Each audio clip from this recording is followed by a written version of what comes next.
how to enable or disable camera presets in Pro mode on Samsung Galaxy S26, S26 Plus or Ultra.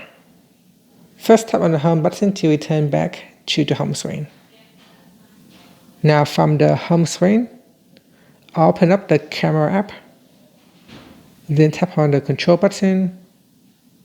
Next, tap on the settings icon. Then we scroll down and tap on Camera Assistant.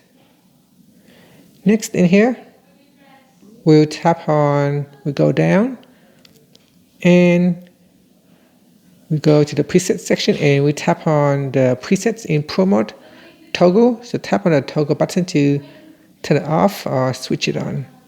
Okay, once it is turned on, you can also tap on the left hand side panel. In here you can create a preset from a photo, or you can create a brand new preset from the current settings. And that's it. Finally, we can tap on the back key or tap on the home button to go back to the home screen. Thank you for watching this video.